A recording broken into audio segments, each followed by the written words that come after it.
What's going on, everybody? Welcome back to another edition of the Dolphins In Depth podcast. I'm Daniel Oyefusi. That is David Neal. Thanks so much for tuning in. Quick reminder before we start, make sure to subscribe to the Miami Herald YouTube page, like, share, comment, as well as subscribe to the Miami Herald. Now, this is the post-mortem episode of the Dolphins In Depth podcast, and that's, as you The know, annual post-mortem episode, the the one annual. that always occurs in January. Yeah. Yeah, and for obvious reasons, as you all know, the Dolphin season came to an end last Saturday in the wild card round, a 26-27 road loss to the Kansas City Chiefs. It was the coldest game in franchise history, the fourth coldest game in NFL history, and the Dolphins they succumbed to the elements. Really just lackluster performance that results in the second straight year with the first round exit. We had locker room clean out on Monday, players saying their goodbyes. Chris Greer, general manager Chris Greer, as well as Mike McDaniel, head coach, spoke to the media and later in an end of season news conference. And now the Dolphins are slowly but surely transitioning into off-season mode, which comes with a lot of questions. We've got some big name free agents on the team that are set to hit the market. Are they going to be able to sign them? The Dolphins have a precarious cap situation. Chris Greer said he's not worried about that, but how are they going to get some money so they can keep those guys? And maybe really the most important or the most pressing question is what do they do with Tua Tagovailoa? He's set to play out the final year of his contract on the fifth-year option in 2024. Do they pay him? Do they wait and see for another year? We're going to discuss all of that, but we want to start big picture because, like you said, the Dolphin season came to an end. It was a season that began with a lot of promise, wilted down the stretch, and that ultimately culminated in last Saturday's wild card round loss, a game that they were never really in. They fell behind 10-0. They got the big 52-yard touchdown pass from Tua to Tyreek. That kind of gave them some life, but they weren't able to capitalize off of that. Banged up defense kept them in the game, but just not enough for the Miami Dolphins in the end. So now there's a lot of frustration, a lot of disappointment, a lot of anger amongst Dolphins Twitter, Dolphins fandom about another first round playoff exit. We're here to give you the real, give you the rational, maybe talk you off the edge, but maybe also give you some medicine. And so we got to start with the question though: was the season a failure? Now it's very interesting to kind of get the pulse of the post game locker room. Afterward, you had some guys like Jalen Waddle who said this season was not a success. You had others that said, yeah, Tyreek said we overachieved. He said a lot of people doubted them, but they overachieved. We talked to Chris Greer, and he said it's a little bit mixed, and you have to put it in the context as we discuss, as we break it down. You have to put it in the context of this team undergoing a rebuild that started in 2019 with the tank, with the roster teardown, however you want to call it. And 5 years later, there's no playoff win to show for, no postseason success, and the Dolphins now actually have the longest active playoff win drought of 23 years. Detroit Lions got off the schneid over the weekend, but the Dolphins couldn't. And when we asked Chris Greer, has this rebuild been a success? He said it's mixed. Because he made some what I thought were fair points about this being the second year of the Mike McDaniel era, them still growing and working. And he said, "Hey, like there's a lot of good things, and I think we're on the right path. But there's still more work to be done." I personally, I don't remember exactly what your preseason prediction was. My preseason prediction was for them to win the division, and I don't believe I had them winning a playoff game, but I had them winning the excuse me, sorry. I actually had them coming second in the division. My apologies. I had them coming second in the division, and actually with a first round playoff exit. That's ultimately what we saw. But I think that, we can adjust our expectations and kind of marry that with reality as the season progresses. But as I wrote in my post game my game story. It was kind of a funny, no, not funny if you're a Dolphins fan, but maybe an ironic ending to the season because you have all season long they're fighting these narratives. They're just a flashy team that's good at home. They can't beat good teams. They can't beat good teams on the road. They can't play in the elements. And they have this team that's fighting these narratives and they're fighting to break these narratives, to bust these narratives and be respected. And you have a culmination at the end of the season where they're playing a playoff game on the road in the elements, and the struggle throughout. Was real. The struggle was and, real, and the struggle throughout. and the funny thing is that the unit that was missing 1, 2, 3, 4, 5, a whole Temptations full of starters. That's the unit that kept them in the game. That was the most reliable of the units. And really over the course of the last 2 weeks, honestly, if you count in the yeah. Buffalo game, because it was really a similar performance to the Buffalo game where they're giving up a lot of yards, they're playing under man, but they're getting the stops where you need, and you're kind of waiting on this offense, which we have to, and which I alluded to in last week's podcast, that this offense was going to have the majority of their guys. They got Jalen Waddle back. They got Raheem Mostert back. Of course, they were missing two offensive starters, but that's been the deal. That's been the case for majority of the season with those Connor Williams and Isaiah Wynn being out for the year. And you can only muster 7 points. I think that was the most disappointing thing.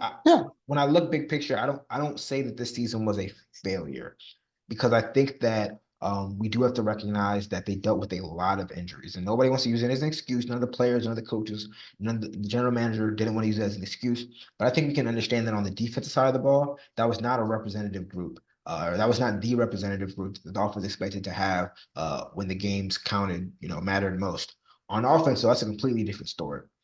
Because this was a months long kind of breakdown that we saw specifically on the offensive side of the ball.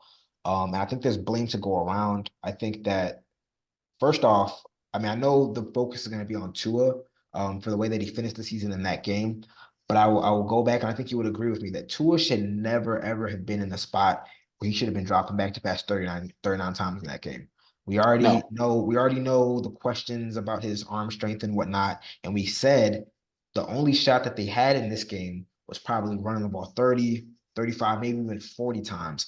And I thought it was telling that McDaniel didn't do that. Well, they couldn't do that, and McDaniel didn't do that. And that almost lends me to believe that McDaniel didn't believe that they were equipped to do that. I don't know what you think, but I think the real telling stretches for arguably there was this game had a turning point. It was 13-7. The Dolphins get the ball. Mostert, they start off with a drive with Mostert running 4 times, and they're moving the ball, and then they get into a 3rd and 1 situation. 3rd and 1, 3rd and 2, very short yardage. 3rd and 1, yep. 3rd and 1, and they went with the quick screen out there that they didn't throw very. Tua didn't throw very well, and Mostert didn't catch very well. So now they're at 4th and 1. They line up. The Chiefs lined up as if they knew. They knew like your mama's name. They knew the Dolphins were not going to just line up and punch it at them. They lined up that way, and then they played the play that way. They rushed 2 guys, and then they got a pass knockdown. It reminded me, and then they go down and they get the field goal. Now it's a 2-score game again. It reminded me the late Jim Mandich, who some of our older listeners or viewers, and it's probably some of our younger ones remember, was on Dolphin games. Former Dolphin tight end. He did Dolphins color commentary on radio for decades, and then he had his own radio show. And I remember on one day on his radio show, in that very distinctive voice, he said, "I had a football coach once tell me that at some point in every football game, you're going to have to gain 1 yard. You have to be able to gain that 1 yard." And there it was. They couldn't line up and just say, "We're gaining this yard." And I thought I was crazy when I saw this. I was like, okay, maybe I'm just not seeing this. But if Maurice Jones-Drew later that night on NFL Game Day Final mentioned the exact same thing, and actually also mentioned that he had a coach who said the same thing to him, but he said the Dolphins were not apparently either, as you said, they don't feel they're equipped to do that, or they can't do that. One or the other, whether you feel you can't or you can't, it adds up to you can't, you won't, you don't, and you're going to fail at some point in that important game, and especially in -4 degree temperatures. That was, to me, that was just so. I mean, come on, how can you? Who as a football team says you can't do that? This Does is that? well, this has been And a and to me, that is, if you're looking into the off season, as if you feel you can't do that, even without your starting center, when you've been without for weeks, and um, if you feel you can't do that, you have to make some adjustments so that you can, because at some point you can be flash and dash and everything, but every championship team is physical to some level. There's no, nobody soft lifts the Lombardi Trophy. yeah. I mean, Nobody. Yeah. yeah. Go I mean, ahead. I think we.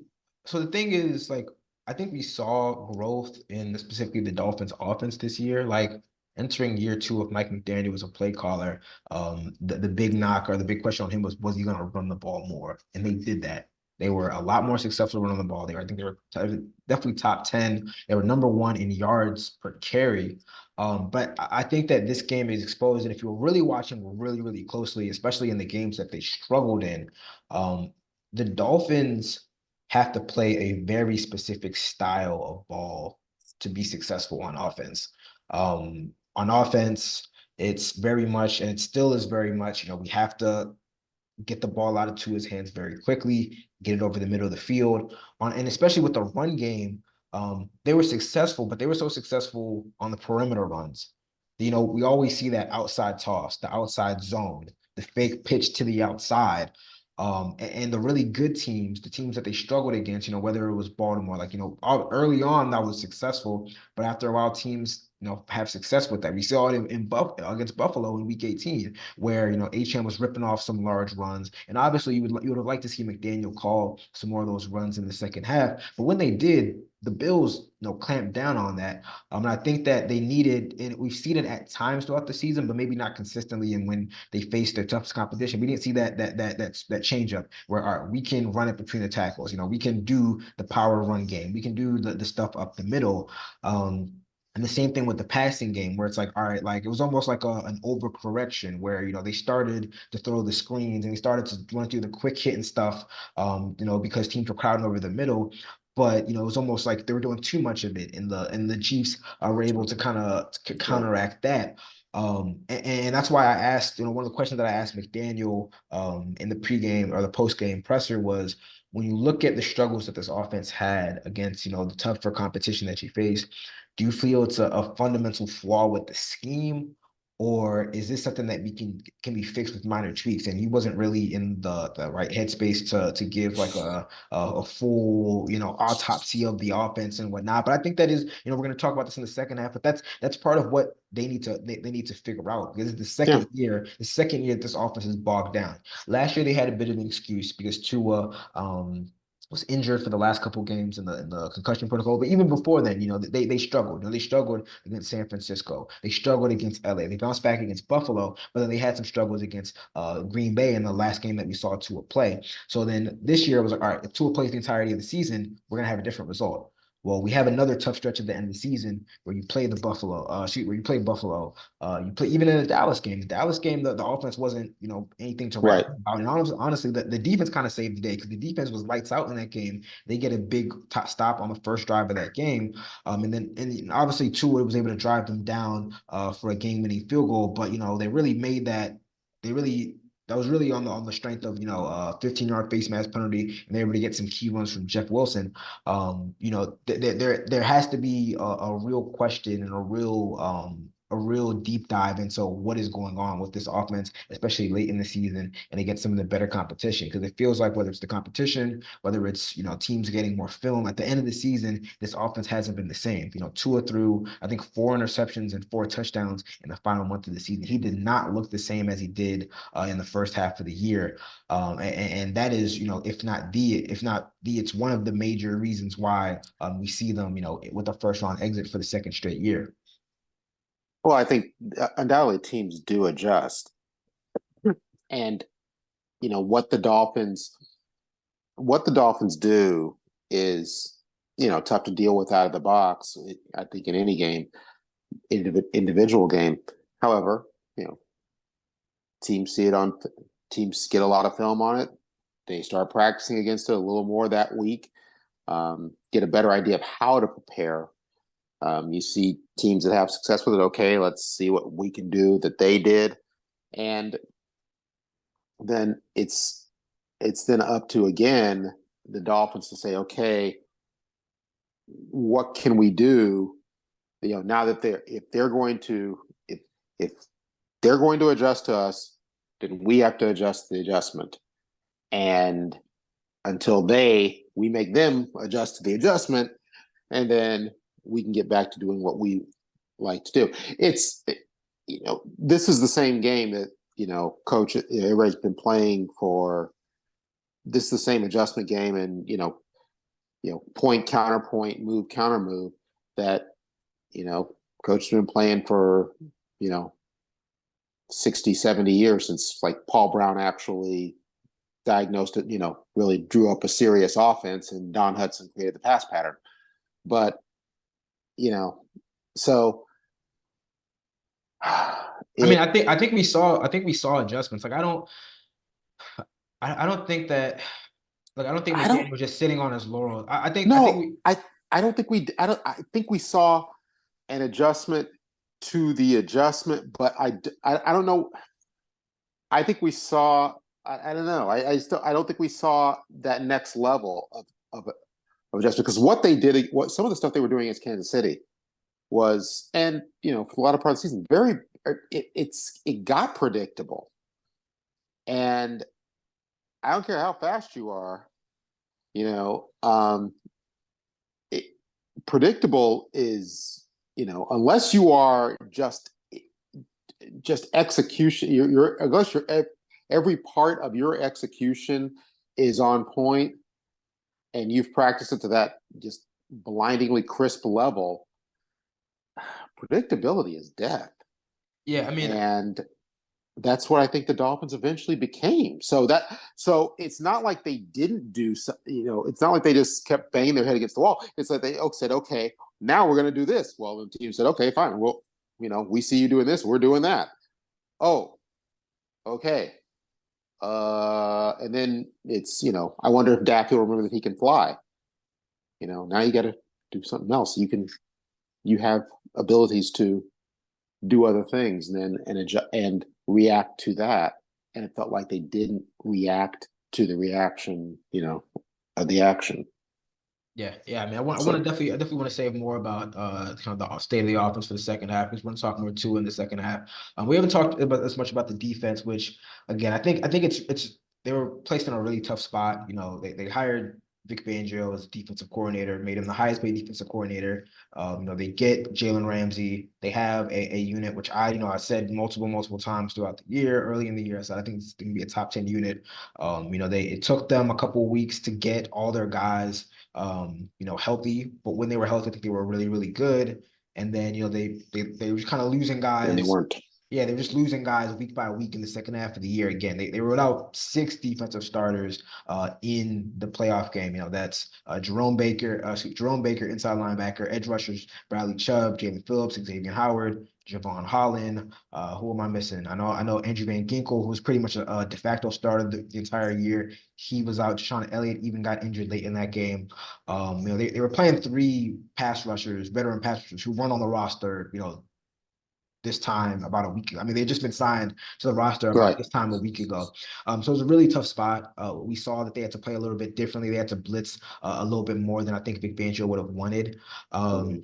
But when you look at it, I mean, how much can we give them? Maybe not a pass, but use injuries as maybe an explanation as we kind of, when you write the story of this Dolphins team, how much can you use injuries as an explanation for what we saw, especially in the final month or so of the season?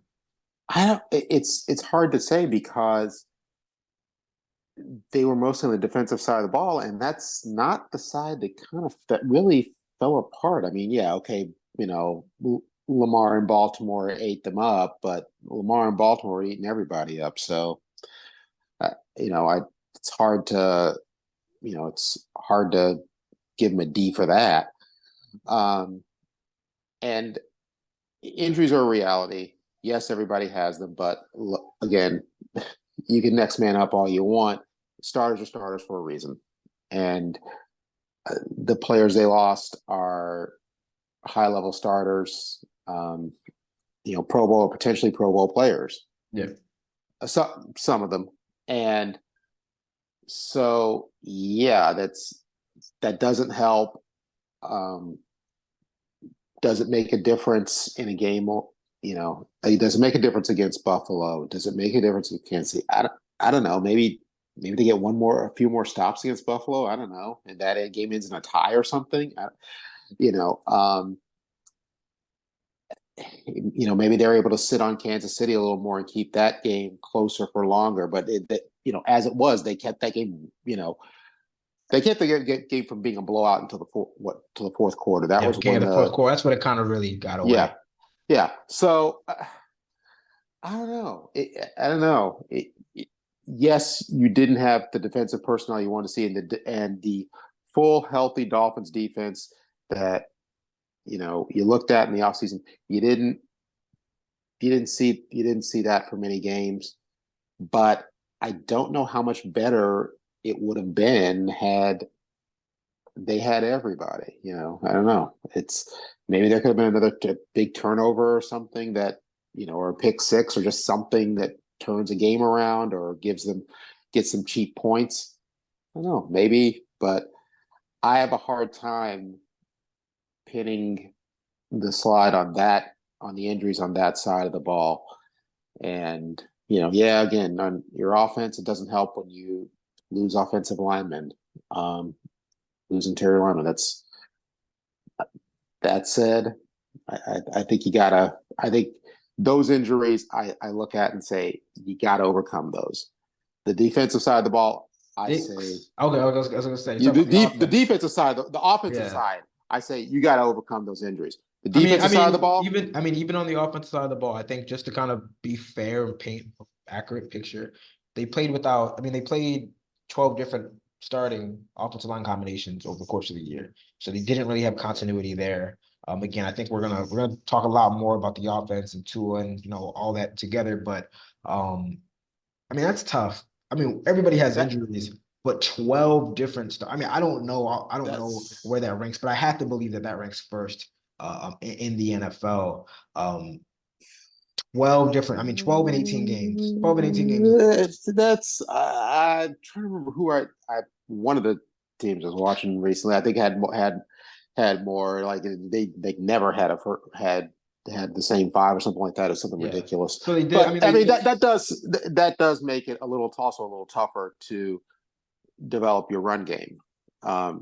Because your run game actually does take more coordination with the offense among the offensive linemen than your pass because you can protection. because for the one, and again we're gonna talk about this in the second half, but in the pass game you can do what the Dolphins have done over the past 2 years. You can throw the ball at the quickest the quickest rate in the NFL to compensate for lackluster pass protecting offensive line, but it's a little tougher in the run game. And I almost think they kind of maximized what they could given all the changes. I guess the last thing before we kind of wrap up and go to break, again, I had the Dolphins. I actually had them.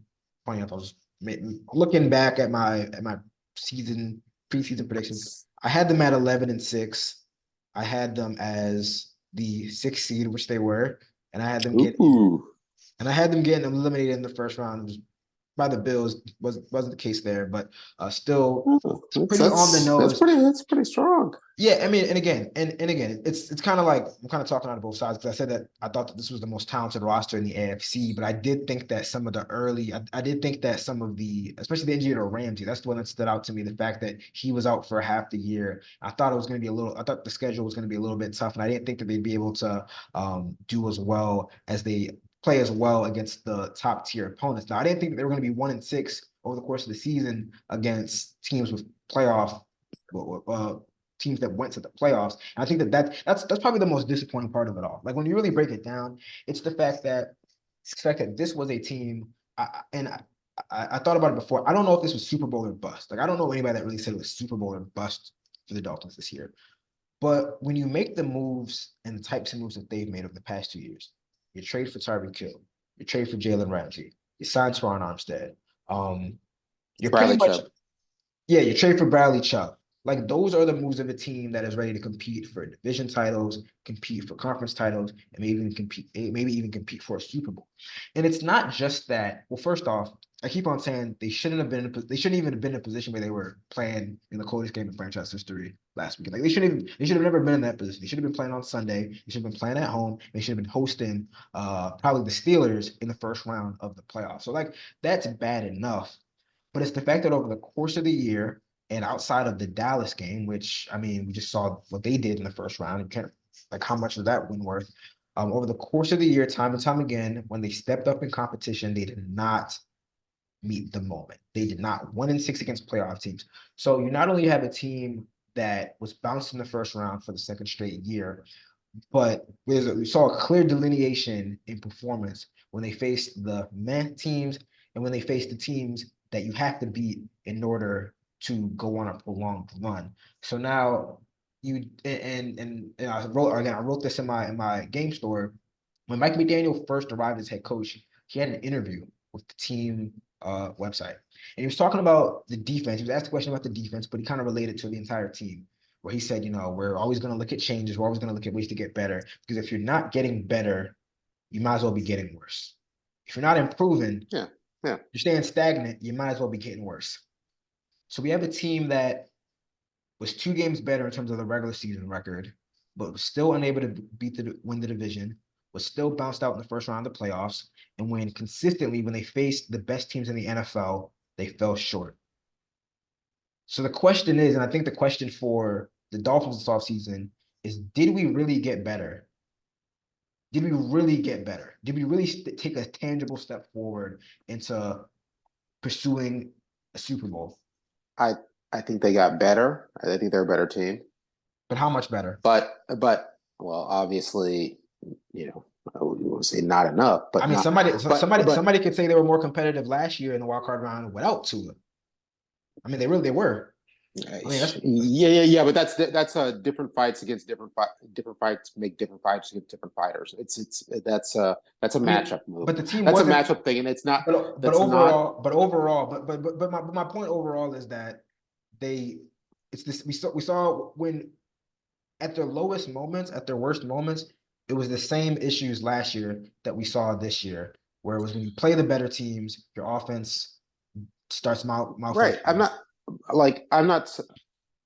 I'm saying I think they were a better team overall, but would I say the season was a success? No, because you didn't, there was no progression of division title. No. Playoff win. No. Did you leave? I think that I just think that looking at them, I would say they were a better team. This team was better than the one I saw last year. But did you leave this? As we wrap up this as the season came to an end, did you feel better about the Dolphins? Do you feel better about the Dolphins now than you did this time a year ago? About the state that they're in. I think when we look big picture, that's what we have to look at. Like, are they in a better position? Does that include I don't know. I think they're in a better position related to the rest of the NFL right now, But are we talking like, as I'm sure we'll get into the second half, salary cap position, like what might have to I happen? just look at the product that the team put out this season, the totality of it. Do you feel better about where this team is compared to last year? I don't think, but Because I don't see, know. I don't know if I do. I see, well, I think part of that though might be prejudiced by what you saw early on, and then you know then Because those your expectations hope did your build. hopes your hopes your Those hopes and your expectations did build. expectations then went up, and then if you thought you were going to move up to here, and then suddenly now you're thinking it's up here, and then you wind up, well, wait a minute, we actually wound up down here. You're still, I think they move forward. They just didn't move forward as much as it seemed like they had moved in when we were looking in October and November, and now we're looking and saying, okay, well, maybe they're not that much better than they were a year ago. But I think they are obviously better than they were a year ago. I just do. I think the defense is better, obviously, than it was a year ago. I think the offense is more well rounded. Not that it's more well rounded. It hasn't always shown up in when you want it to, but I think the offense is more well rounded than it was a year ago. And so, but just do I think the year was a success? No, I don't think it was a crashing, horrid failure. You know, but I think it's closer but to. I think one could again, and I think we have to look at it with nuance because yeah, I do weigh the injuries fairly significantly, but I also look at a team that had an opportunity on Monday Night Football against the Titans at home to take care of business. If they win that game, they're not in a position where they have to play for the division in Week 18. And shoot, they had an opportunity in Week 18 to win the division and kind of render this all moot. And in mm-hmm. those, and that was really, it really felt like the Tennessee game. It really felt like that was when that was kind of the season. Because once they lost that game, it was like, oh, they're probably gonna have to play for the division in Week 18. Like once that happened, you just got that feeling that that's where it was heading to. And we had said it. We're like, don't let this get to the final game of the regular season. Do not let it Yeah, happen. Um, so again, my expectations kind of adjusted a bit as the season progressed. And for them, it's just the manner. Like if they had given a better fight in the wild card round, if they had won the division and then they just amid the injuries and just had a to the nail like to the final minute game with whoever and they had lost, I think I would have looked at it differently. But it's just the manner in which the season kind of yeah, ended and the fact that again I think that this team has gotten to the point where, albeit they haven't won a playoff game, but I think that we should way more. It's not like it's 2020 or 2021 where they're just kind of overachieving and we're not really expecting much from them. I think that they've reached the point where we should judge them by their performances in the biggest moments. And in the biggest moments, time and time again, they fell short, and that's what's disappointing. and you can add. I mean, you know, the Tennessee game's not included in that 1-6, but the Tennessee game was under the lights Monday Night Football, hype all out the yin yang, and they didn't finish the job. Yeah. And so, I mean, you also have to look up. There's also apparently a question that it's fair to ask: how much is this team affected by the focus when the focus is really on them? I mean, nobody was looking at that Denver game. I mean, and I'm not saying nobody's looking at the Denver game. Come on, okay, you understand what I'm saying? That was not the focus game of the day. Yeah. It, wa- You know, it was when they played Buffalo the next week. It was when they went to play Philly, when they went to play Kansas City in Germany. Germany, You right? know? These are these games were focus games. Everybody's like okay, everybody's looking at it. Let's see what you got. Let's see. These are good matchups. The Baltimore game. Hey, this could decide the number one seed. Dallas, it was kind of okay, fine. Somebody's going to win this game and break a narrative, or somebody's going to win this game. As it turned out, somebody's going to win this game, and the narrative will still be there a few weeks later. But Buffalo Sunday night closed the season. Kansas City, these big focus games, and the Tennessee game kind of slots in there. That was a high focus game. Everybody's watching. Big hype. And it just, Yeah. you know, Just fell short. Yeah, fell short. Fell on their face when it mattered most. And yeah, and so you got to wonder what that also says. But let's get in the break and let's get in the next half so we can talk about whatever we're going to talk about then. yeah, I was gonna say we got a lot to talk about. It's gonna be a very, very big off season, very, very interesting off season for the Dolphins. We're gonna take a short break. When we come back, we're gonna discuss all that. Christian Wilkins, Xavier Howard, and then some. So stay locked with us and we'll be back straight. What's going on, everybody? Welcome back to another edition of the Dolphins In Depth podcast with David Neal. Now in the first half, wait, did I start? Did I do the intro right? Did I do it right? Yeah. Well, you're good. You're good. Keep going. Wait. 3, 2, 1. What's going on, everybody? Welcome back. Wait, no. They're wrong. Three. Hold on. Nah, cause I gotta do the comeback, You right? don't have to be perfect. I mean, I gotta say it right. I didn't say it right. It's 3, 2, 1. What's going on, everybody? Still here on the Dolphins In Depth podcast with David Neal, talking all things Dolphins. Now, in the first half, we put a bow on the Dolphins 2023 season, which ended in the wild card round for the second straight year. The Dolphins now are heading into offseason mode, which brings a lot of pressing questions that the team will have to address, led by General Manager Chris Grier and head coach Mike McDaniel. We spoke to both on Monday at an end of season news conference, and one of the most kind of interesting nuggets to come out of that presser was regarding quarterback Tua Tagovailoa. Now, as I said before, he's set to play out the final year of his rookie contract in 2024 on the fifth-year option worth about $23 million. A lot of quarterbacks, or majority of the high draft pick quarterbacks from his class, have received extensions in the past year. So Joe Burrow, Justin Herbert, Jalen Hurts, even Jordan Love got a little bit of a reworked deal, but Tua has not gotten that yet. At the beginning of the season, Greer said that he and Tua's agent agreed to, shelf any talks, let the season play out, then revisit it afterward.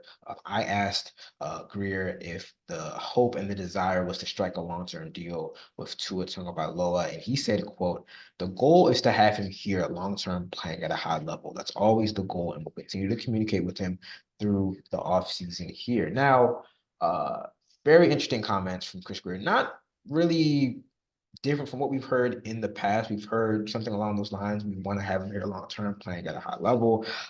Some think that there was a little bit of a wiggle room. He spoke in a vague way to allow for some wiggle to him. He didn't say we are going to and we want to sign him to a long term deal. He said our goal is to have him here long term, playing at a high level. At what price? Yeah, now that's the big one. That's the big one. And Greer was asked that as well. The going rate for quarterback contract extension now was upwards of $50 million. And that comes with kind of a constraint on, what you can do with the salary cap. Again, Tua, that fifth-year option is worth $23 million. It's fully guaranteed on the fully guaranteed salary. The Dolphins have a bit of a they do have a tight salary cap situation. It projected to be $40 million over the cap. So they got to free up some money before they can actually spend some salary cap in March when free agency opens. An extension would likely free up some money. But again, I think that, halfway through the year, I think there was no question that Tua was going to get some type of lucrative contract extension. He finished the season as the NFL's passing leader. He was voted to his first Pro Bowl as a starter. Put up some numbers that we haven't seen since, Dan Marino. But obviously the way the season ended left a bitter taste in everyone's mouth and kind of reignited questions about Tua. Can he play in inclement weather? Is he a player that's only boosted by the scheme and his talent? Can he elevate this team? I think that's the big question. Oh, really, the question is, should the Dolphins and will the Dolphins extend Tua? I've thought a lot about this since the game ended.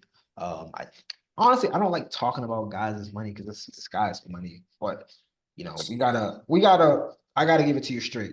If I was running the Dolphins organization, how I would proceed, um, I would have to play 2024 on the free throw option. And this is why. And this is why I didn't want to bring this too much in the first half. But I think that where the Dolphins currently are, it strikes me as very similar to where the Los Angeles Rams were a couple years back with Sean McVay and Jared Goff. You had a high first round quarterback who struggled early in his career. You had an offensive minded coach who came and built and brought in a scheme or built in a scheme to mask his limitations and to elevate and accentuate his strengths. You had an improvement from said quarterback, but you also had some shortcomings in playoff moments and in games against tougher competition that makes you question whether the scheme, whether the strengths of the scheme has brought out the most out of this player. So we have Tua, who, the question before McDaniel arrived was this guy a starting caliber quarterback. I think there's no doubt that he's proved that. He had his best year. He stayed healthy. He did what he had to do in the offseason to remain available for the team. And in his brightest moments, he looked like a guy that you can really win around. But in the biggest moments of the season against the toughest competition, when teams were able to game plan around this scheme and around Tua, we did see some of those issues pop up where he's not able to create as much after the script. Once the script kind of dies down, once the play breaks down, if he gets pressure, I think he had the widest disparity in passer rating and performance when he was pressured and when he wasn't pressured.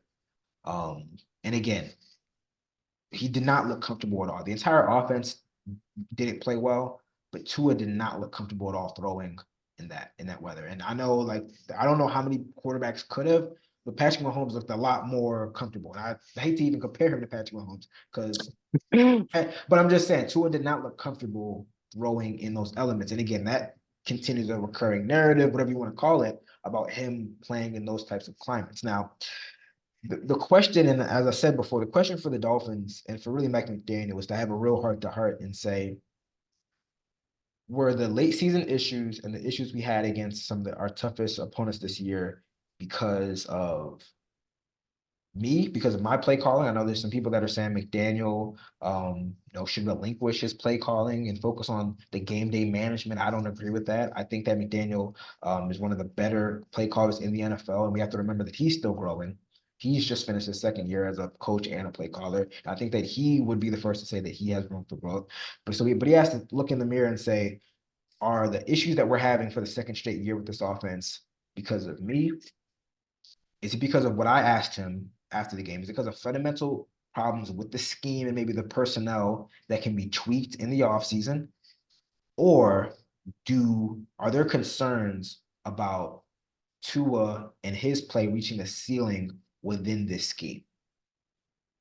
Now, I personally think that's a little bit of everything. I think all of that has played a role into the struggles that we saw late in the season. But for Tua, the thing is that he's never going to be a Josh Allen type quarterback. He's never going to be a Lamar Jackson type quarterback. He's never going to be a Patrick Mahomes type quarterback. And I say that as a guy who is going to be able to run around, make plays off Right. script consistently. Like he can move. He can move. He's not a statue. But in terms of extending He's plays, it's it's yeah. it's it's, it's a different level. So I the thing is, like, when you look at the AFC, like, look at the quarterbacks who are still playing in the AFC: Patrick Mahomes, Josh Allen, Lamar Jackson, and CJ Stroud, who is just a rookie, but he's elevated himself into competition and into a conversation about maybe being a fringe elite quarterback. And then you look at, Joe Burrow, who, was injured, and he's usually playing into the second weekend of the playoffs. I'm very interested to see. I mean, obviously, I'd love to be a fly on the wall on these conversations and see how much they give him, because I don't know if you can commit $50 million to a guy, to a quarterback who you are not 100% certain can take you to a Super Bowl and really be able to elevate you and transcend the scheme. However, whatever you take to mean, Right. however you interpret that, transcend the scheme and lead and elevate the team, especially when you're not in a situation where you can build around him completely. Because This, the thing that I left, sorry, my last thing is the thing that I left the game thinking was, why does everything have to be perfect for Tua? You know, that's not to say that we shouldn't hold his teammates accountable, because Tyreek said there's sometimes where the wide receivers aren't in the right spot. There's times where we can help him out better. But my question is, like, why does everything have to be perfect for Tua? Because, I personally think that this might be the best roster in terms of talent that they're able to build around Tua for a while, honestly. Um, in terms of the offensive talent around him, in terms of the defensive talent that supplements the offense. This might be the best roster they can build around. So especially if they're going to commit 45, upwards of $50 million, this might be the best roster that they can build around him. And things aren't always going to be perfect. Like your offensive line, while there could be improvements, the offensive line isn't always going to be able to block perfect for you. You're not always going to have 2-4-3 wide receivers who are number one wide receivers. You're not always going to have 2-4-3 running backs that you can pitch the ball to and they can take it 75 yards to the house. And I just like, it's almost like if you question at all whether he should get a $50 million contract, if you have any reservations about it, I'd rather shelf it for another year. I'm not saying you should trade him. I'm not saying kick him to the curb because he's a starting caliber quarterback. But I'm not there yet. The late season struggles, while not all on him, that was concerning enough to give me pause on, giving a top of the market deal, and even a Daniel Jones type deal, because like any of these type of deals, you're locked into for the next 2-3 years. Unless you get creative with it to be able to like, and that's not how these contracts work. When you give these type of contracts, you're stuck into it for at least 3 years. So I'd pause right now and see what happens on the fifth year option. yeah, I agree. I don't see, and you're right. He doesn't. There's not the quarterback made it work, sort of thing to him. And it's not to say that he doesn't have anything to do with their offensive explosiveness or with plays working. It's that there are plays, and we see them every week, that where you go, oh my goodness, things broke down, or this person missed a block completely, and they just players did the wrong things, and somehow the quarterback made it work, uh, made the play work, made the play, and it broke and it really breaks the heart. Also breaks the heart of the defense, who thought, oh, we had him, we had exactly what we wanted. We got the guy coming in unblocked. We got, we had him. We did everything right, and they still got us for 30 yards on that play. He still managed to do it, and we had him. We knew we had him, and no, it didn't work out. It didn't work that way, and it turned out they got you. Yeah, unless you're Brock Purdy and your roster is around you is just completely ridiculous. Yeah, you need guys who can do that, and Tua isn't one of the. Right now, he hasn't shown himself to be one of those guys. No, could he take that last step edge That's the and question. become one of those guys? Then yeah, The that's what you question want is to how see. much better can he get in within this current scheme? And Right. is it enough to lift you, from a first round playoff exit team to a Super Bowl contender? That's the question. I think that's what it comes down to when if you're Yeah, discussing and a contract extension this year, this right, offseason. right, because your goal is to be a Super Bowl winner, and right now you're not close. And yeah, I agree with you that this is just not. in a big play, in a game of big plays, which the NFL's been for several years, you got big plays coming out of your running backs. You got big plays coming out of your wide receivers. You've got a lot going on there that should help a quarterback, and yet, yeah, there's not that feeling that he can elevate the unit when it needs to be elevated. Um, and so, but you can't, You can't move off of him. you can't move on from it. It's Unless like, you work some magic and you find an upgrade. I don't know where, but unless you what, have a clear-cut upgrade, you can't. right. And that's not, the other GMs aren't out there in the business of helping out the Dolphins, so I mean, we've seen them pull out some stuff, but if somebody has a clear cut upgrade at that position, they ain't trading to the Dolphins. yeah, Sorry, that's not you don't the Bradley Chubb trade doesn't happen with a quarterback. you know, so now so yeah, you let them play it out, and then next summer you have it. Then everybody has you've got the full list. You've got the full, rather, I mean, you've got the complement of, you've got everything laid out there. Here's the performance. yeah, yeah. So, I mean, I think that no, I will say, as I alluded to before, I think that I do want to see more evolution from McDaniel. I want to see what he does in his him having a second off season to build upon this offense, because I do think that there is a lot of room for growth in the scheme. Particularly like getting that power element, that consistent power element between the tackles. They're gonna have to upgrade. I think they're gonna have to upgrade the offensive line now, because I think that the very kind of hyper specific offense that they've built has been not only mask the limitations of Tua and accentuate his talents, but to also maybe kind of hide the weaknesses of the offense. I think that maybe you do need to build, that offensive line up a little bit more to one where he is able to do a little more in the passing game. He doesn't have to get the ball out so quickly and maybe be so predictable. But I think that there is blame to go on. I don't think that I don't think it's it's one thing. I don't think that you can just point the finger no, at McDaniel and say he's the reason why this offense, no, faltered in the last month of the season. I don't think it's all just Tua, because Tua did have some good moments. It's not like he was trash the entirety of the final month of the season. He had some good moments. It's just that it wasn't sustained, and they wasn't able, like, there wasn't any consistency to the offense. I mean, so that's one of many pressing things for the Dolphins. Obviously, they don't have to extend him this offseason, but it would give them a lot of flexibility for what we're about to discuss now to kind of wrap things up, the offseason outlook for the Dolphins. Because again, they're projected to be $40 million over the cap.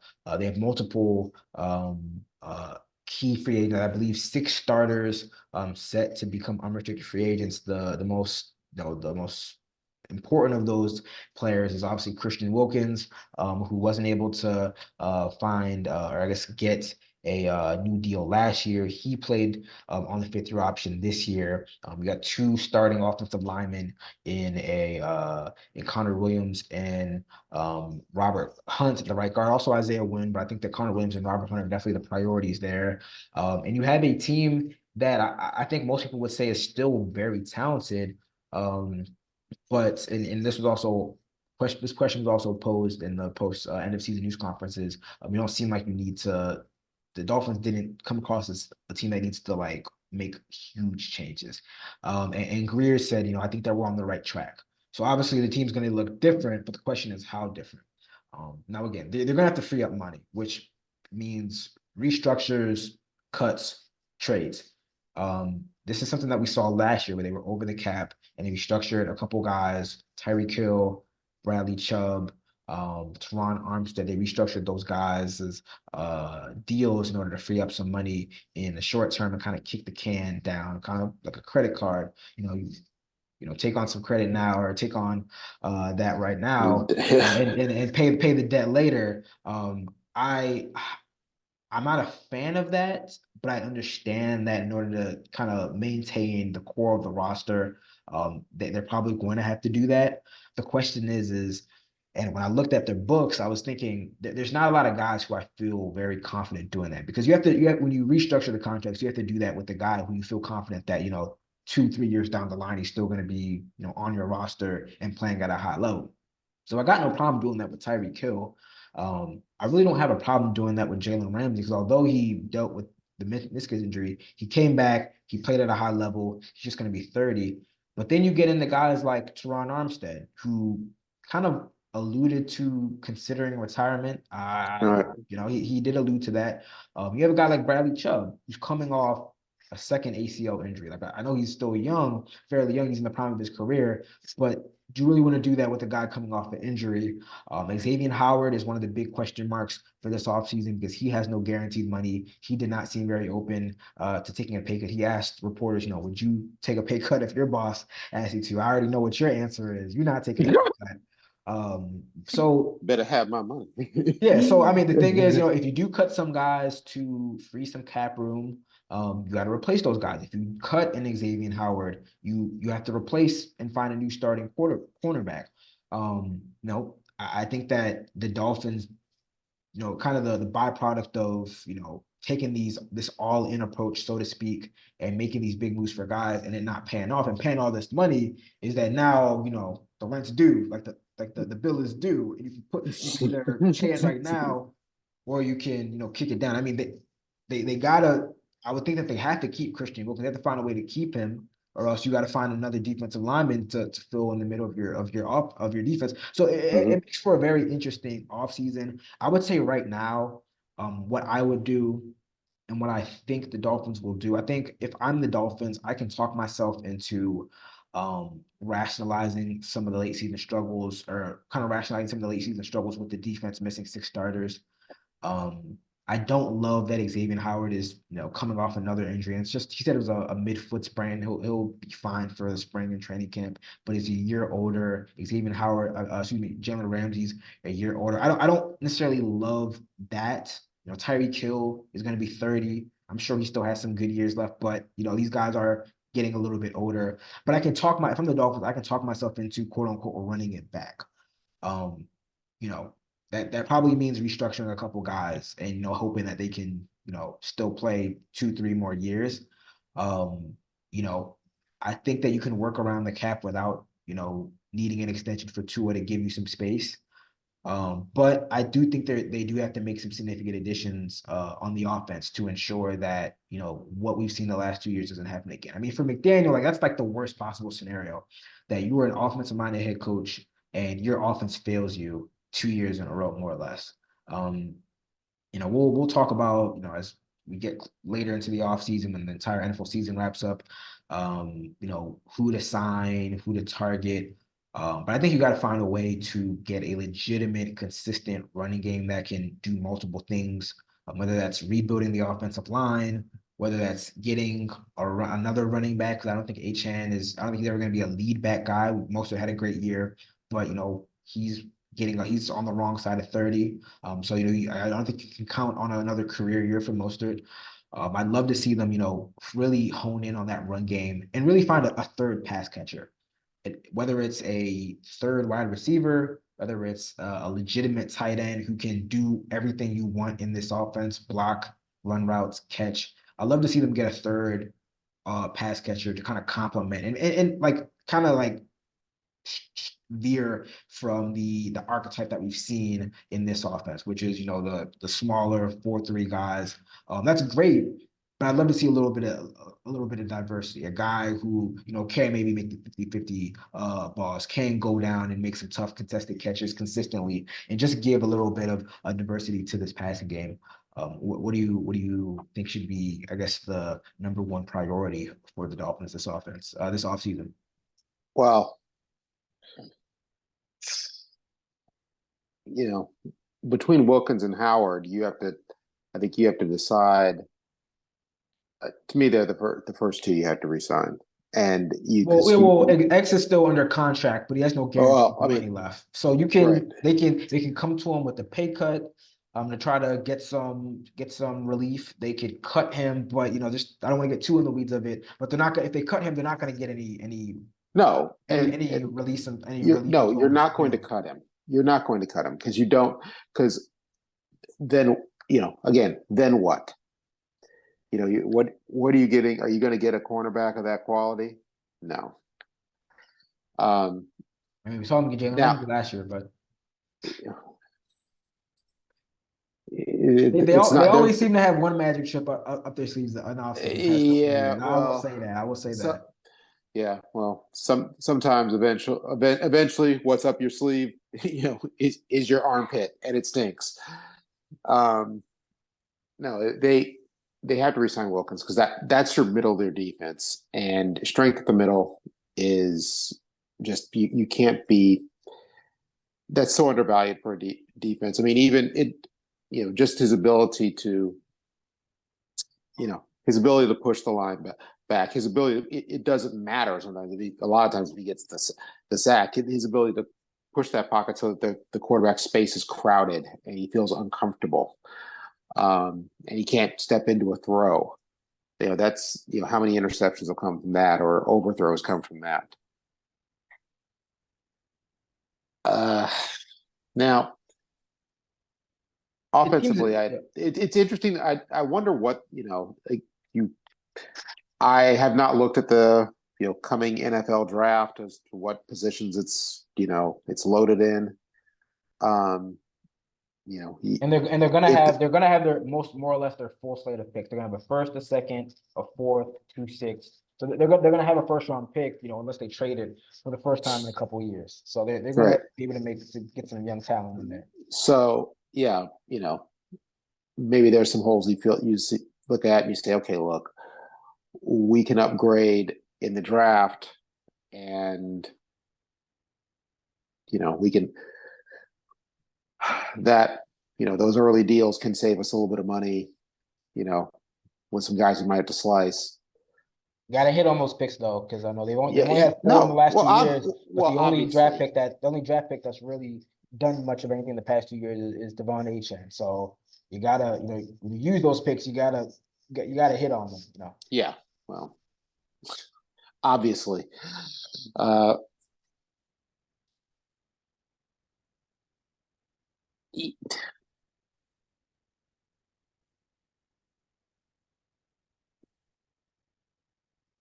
I don't know if I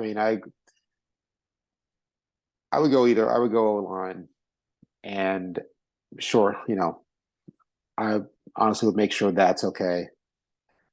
I just think you have to, your defensive and offensive lines, life's a lot easier when those are both settled. Those are okay, and those can do what you want them to do. And I think I don't know that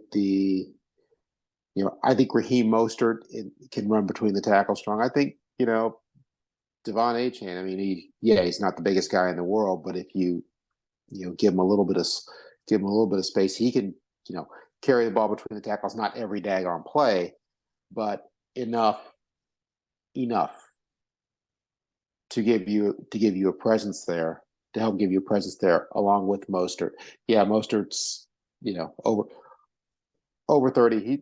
He's not going to give you the fantasy points if you're, again, but he can give, but in the real football world, he can give you valuable time and valuable yards and still has a lot of value, I think.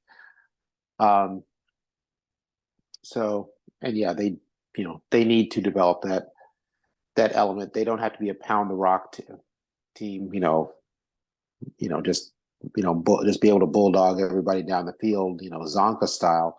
But you got to have that ability to gain, 1 yard, 2 yards, and you got to be able to line up and say, okay, we're going to do this, and the other team respect that and not laugh at you, because frankly, that by the end, I think Casey kind of did. And those are the areas I would handle first off, and I would do, then whatever, slicing, cutting, chopping, maneuvering you have to do and cajoling to get that done, you do that. And It's funny, the whole when X asked about taking the pay reduction, it reminded me. I seem to remember Sam Madison a generation ago or two generations ago, no matter depending on how you count it. I seem to remember him taking a restructuring and a pay cut because they were. I think they because it was like, okay, this is how we're going to keep Pat Surtain, and they wound up losing Pat Surtain anyway. Yeah, X So X has done restructures, but it's more so been to get more money in his pocket. So yeah, I don't think he's gonna do a 180 yeah, and give up some money. right, Obviously there's right. no guaranteed No, money left on his contract, which is why there's speculation that he could be, cut, that he could be approached with a pay reduction in order, maybe a reduction in salary, but they guarantee more of that money. I asked Chris Greer about that as well, and he said, we'll approach it like we approach every player individually. But again, I think that the question for them is, is the core of this roster good enough and worth preserving for another year? And because the way that their books are set up, they're gonna have to again kind of treat it like a credit card and kick the can down the road 1 year in order to retain some of these guys. Man, they have multiple free agents, multiple core free agents that are kind of the lifeblood of this team. So that's going to be one of the many conversations this offseason. I think if you ask the fan base, if I think if the Dolphins thought, hey, with solid health, with good health, this core can go deep into the playoffs in the third year with this coach and the staff and the second year with the defensive coordinator. Yeah, you know you'll take the hit of you'll take the credit card hit a couple years down the road if that actually can happen. Um, you know, but if you're not absolutely sure it can happen, you gotta take a different approach. Yeah, I don't think you can go halfway with it. I think you either Yeah, gotta kick the can yeah. completely down the road or you gotta blow it up. And I don't know if they're at that. I don't know if you can justify that. You can't, but you can't I don't think blowing it up is an option. I just don't. Yeah, That's just they're not an kind they're kind of they're option. kind of stuck where you gotta. You still got Tyreek Hill, who I think can give you, still give you good years. I think Jalen Ramsey could give you good years. They obviously have a core of young guys, Jalen Waddle, Javon Holland, Jalen Phillips coming back from the injury. But that also complicates things too. You have some guys coming off some major injuries, and they might not be ready for the season. So that just complicates more. But at its, at the core of this roster, I think that I thought that they were talented enough to compete for a division, to compete for a conference title. But they did come up short, and now you do have to again have those tough conversations about how much can we do to give us some wiggle room this year and try to pursue another Super Bowl this year. Um, yeah, very tough. This is not the way Dolphins fans wanted the season to end and the types of conversations that they wanted to have. But here we are nonetheless. It's going to be a very interesting offseason.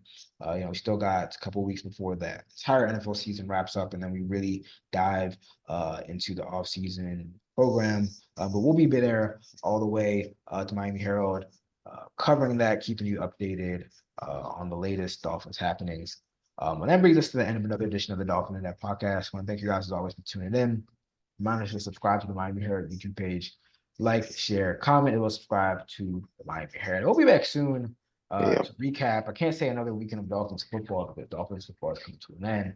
But we'll be back soon to recap some more Dolphins news. Dolphin Discuss stuff. that. Dolphin stuff.